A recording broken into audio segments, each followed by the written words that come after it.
What's good, YouTube? It's Quintessential Q coming at you today with an update to my Claw Blade build. Not only that, we will be going into a human path and Kemono path version of the build. But before I get on to that, I gotta apologize for the lack of content on the channel. There's just been a lot of things going on in my personal life, unfortunately, that's kind of made me delayed on getting out some of the content. Some of those things should be getting resolved fairly soon, so I should be in a status where I should be able to post more consistently.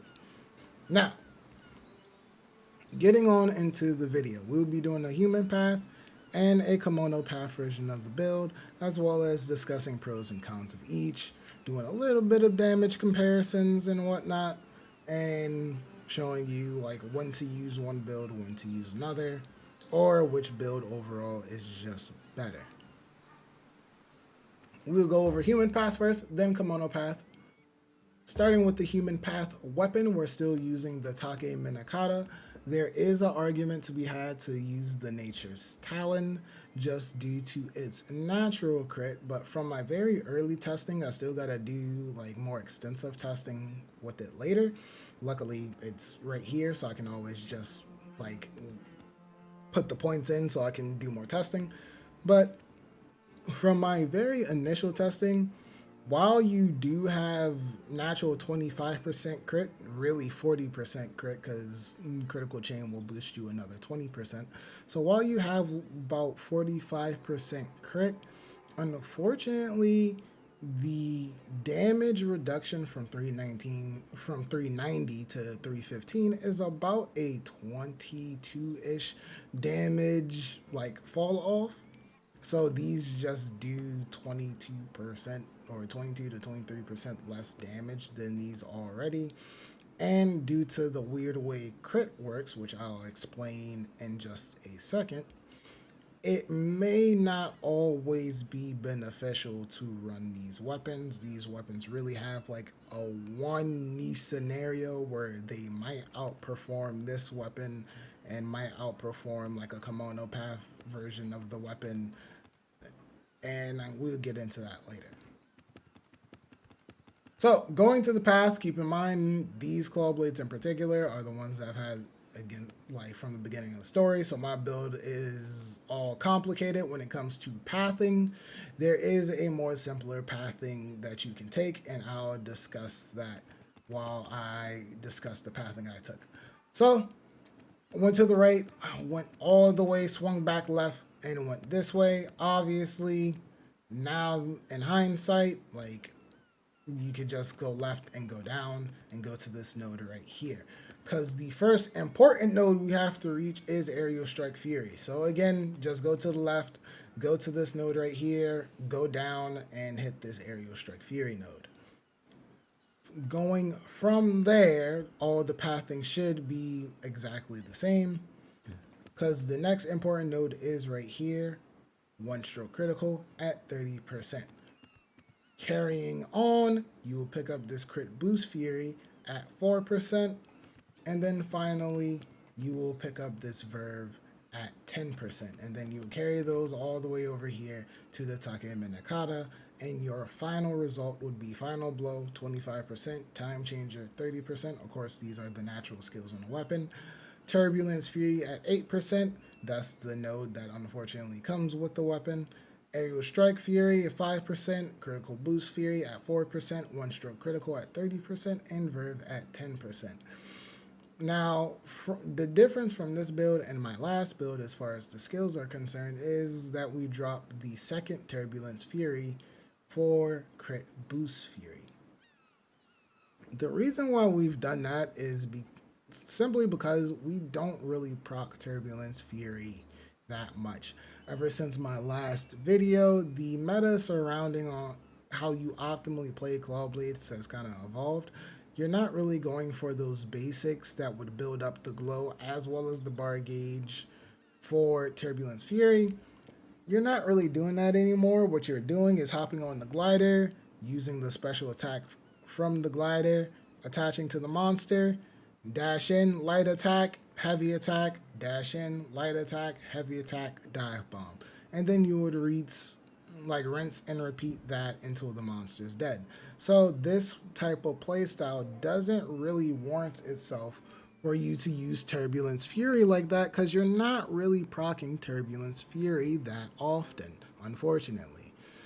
Now, if you don't want to play that style, you still want to incorporate the basics, maybe like that's just not how you feel comfortable playing that way, then there's an argument to be had that you can keep the other Turbulence Fury, but to each their own. Getting into the armors, we have a couple of upgrades since the last build video. We are now using the Fulgent Demon Hat, which comes from Grimstalker. We're, of course, spec'd for Human Path, so we can get all the Human Path points possible. And it comes with Slash Bolster 3%, One Stroke Critical 25%. Also comes with Rally Fury at 8%, but we really don't care about that, so it is what it is. When it comes to the chest piece, we are still using the Lava Back chest piece, pretty much best in slot for the Human Path version of the build anyway. Comes with War Ready 10%, Verve at 3%, Strong Arm Body at 10%. When it comes to the arms, we actually have a new best in slot arms, which is the Grimstalker arms, the Fulgent Gauntlets. Comes with Slash Bolster 3%, Destruction Art 20%, Follow Through +3. Again, best in slot. These arms are kind of ridiculous, like especially for slash weapons, kind of crazy. Then we have the Fulgent Leg Armor coming with Dodge Master 17%, One Stroke Critical 25%, Celestial Breath. Celestial Breath's really good just because it keeps our Curry threads up so we can keep spamming the glider. And also so we can make traps and stuff if need be. And finally, we have the Golden Tempest boots, the White Fang brocaded boots. So, Savage +3, Follow Through +3, giving us +6 Follow Through overall, and Verve at 3%. These are still best in slot. These legs are actually kind of crazy. It's going to be hard pressed for like anything to beat these boots here. When it comes to the talisman, unfortunately, like my talismans for Human Path are kind of bad, especially compared to like my Kemono Path. It's just luck of the draw, I guess, but it is what it is. Since due to the build and the weapon, we would only have critical boost Fury or one stroke critical at 80%. We still gotta put in 2 critical one stroke critical nodes just so we can have 100%. And then the rest are just Verve talismans that you can get. This is Verve 2%, this is Verve 3%, and another Verve 2%.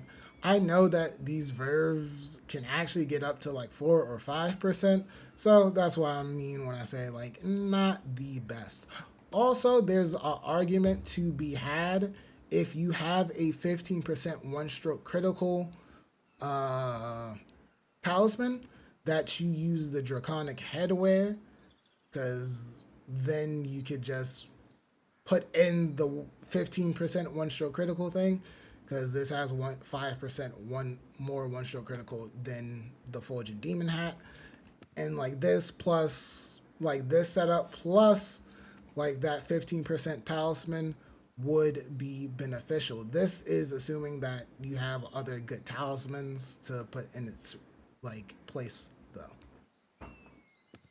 So that is the full Human Path build. We're now going to go into the Kemono Path version. So when it comes to Kemono Path, we are using the Kemono Path variant of the Take Minakata. Let me just bring it up so I can show you the pathing, using the Minakata Tomi. So again, it's just the Kemono Path version of the Take Minakata, nothing special in that regard. But the final product is Soaring Bird Tutelage 15%. We really don't care about that. Hawkeye 10%, Turbulence Fury 8%. Again, due to how we play, we don't care about that.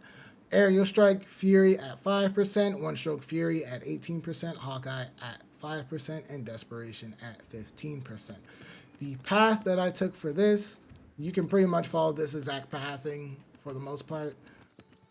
But the path I took for this is going over here to the right, going down, geez, to get this desperation node. Then we're going over to get this one stroke fury node. Then we're like heading out to get this aerial strike fury node. And then finally we're over here to get this Hawkeye node.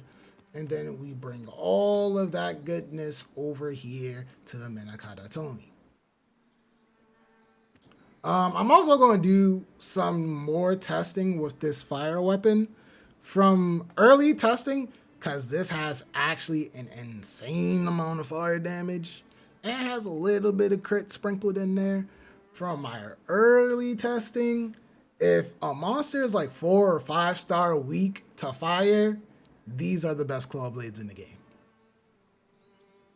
Like if it's like 4 or 5 star weak, I might test 3 star weak too just to make sure, but I know for sure 4 to 5 star from early testing, these are the best claw blades in the game if you're going against something that's like really weak to fire.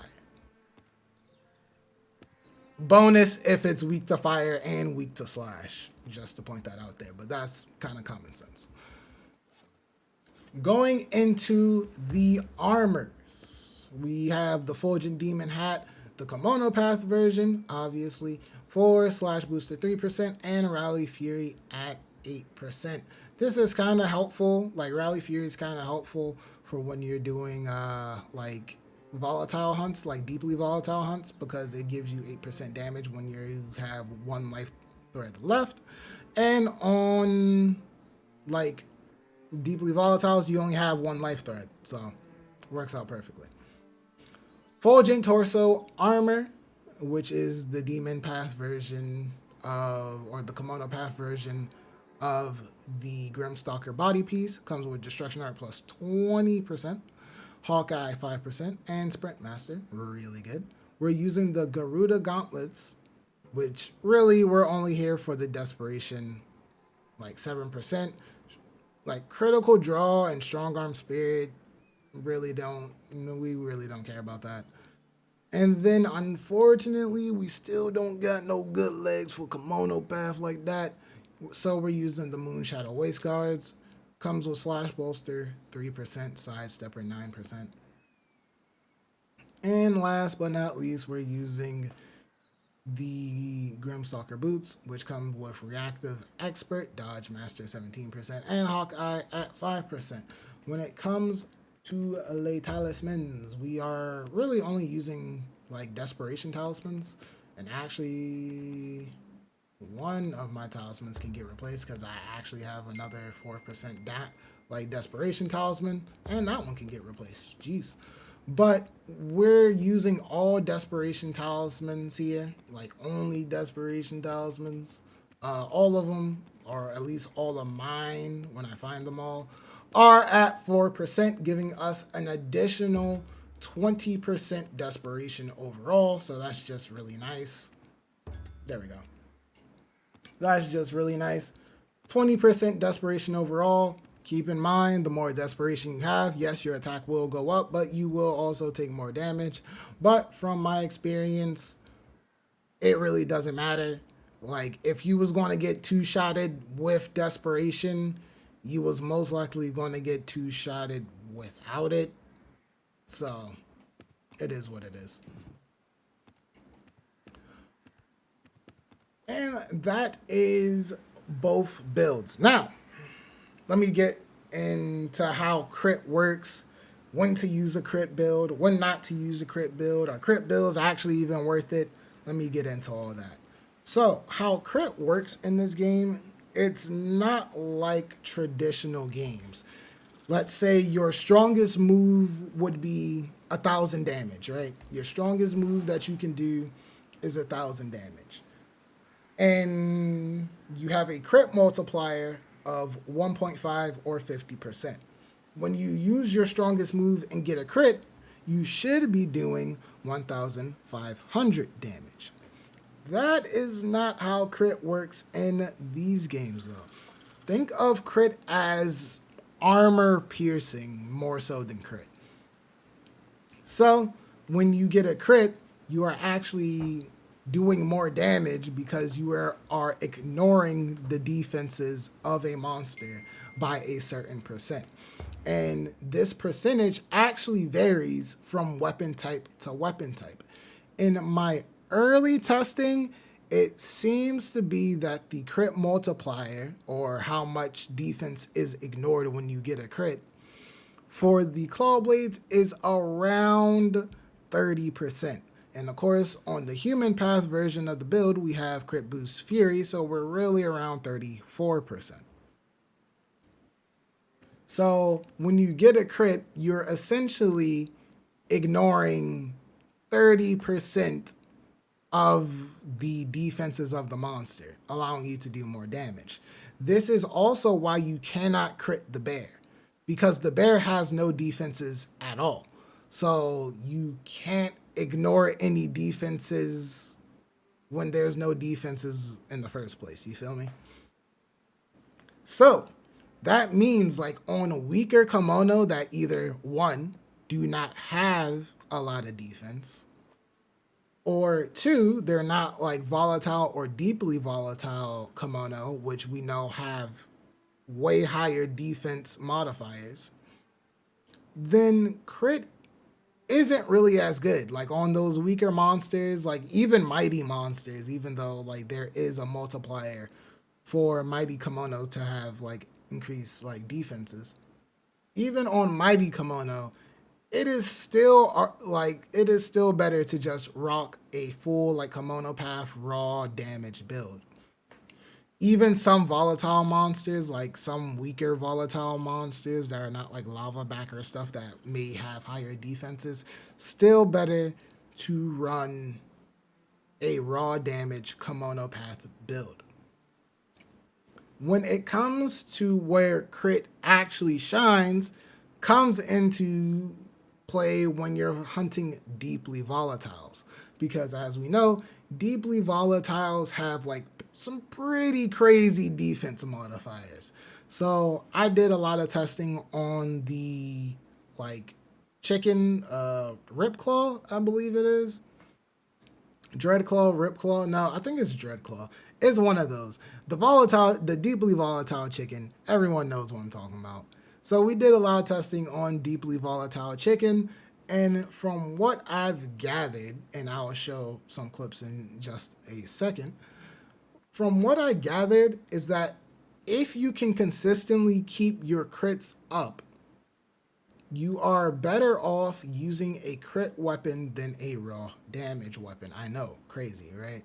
Which is why I said when I was going over the human path version of this weapon that there's an argument to be had about this weapon.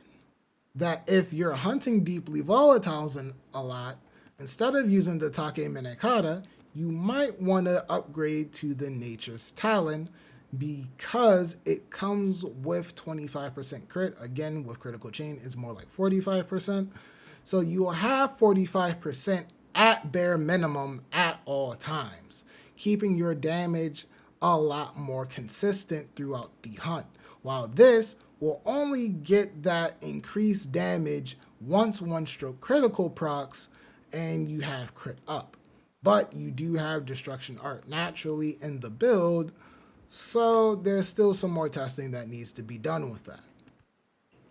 But this also comes with aerial strike bust, which is essentially destruction art for claw blades, but as long as you're doing aerial attacks. So you will have like essentially what equals out to like 50% like destruction art on this weapon. So like I said, it is definitely a point to consider using this weapon over the Take Minekata.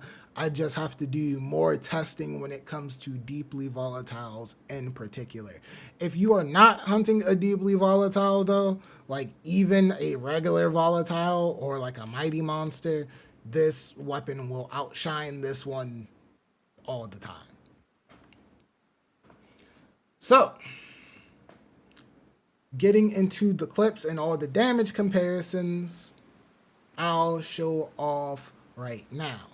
This is the damage we do when we get with no food buffs. Actually, let's do the no food buffs first. So no food buffs on the human path build, that's no crit. So no food buff, no crit.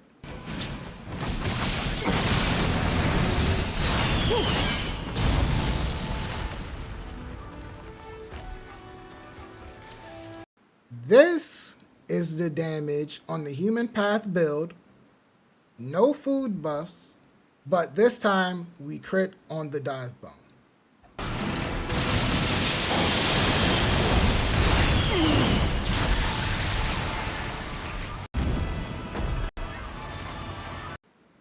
This is still the human path build. This time we do have food buffs, and for the food buffs that I used in this demonstration, we ate 3 dried, like smoked dried golden sesame, and then we just had 1 sesame seed to even out the 100%. So this is with those food buffs, no crit.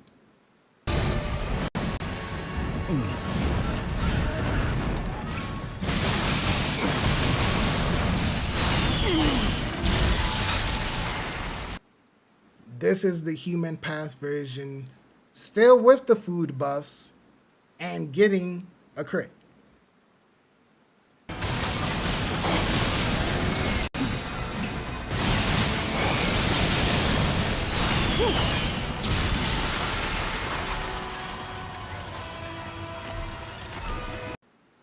And finally, as an added bonus, since the human pass version does have access to Final Blow, and there is a possibility that you can get Final Blow and a crit, here is the human path version of build with food buffs, getting the Final Blow proc and the crit proc.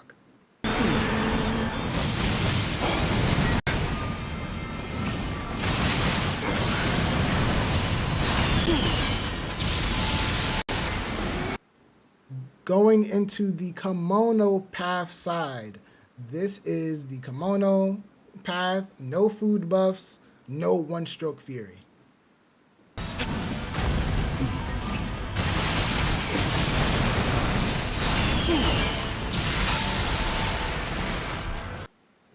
This is the Kemono path, no food buffs, and one-stroke fury.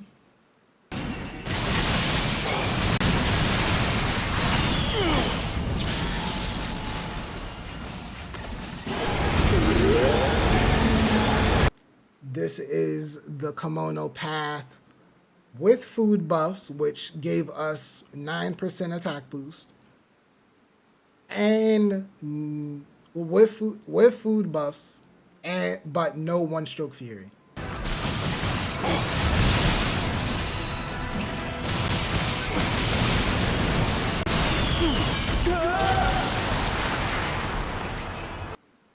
And finally, this is Kemono path with food buffs and proccing one-stroke fury.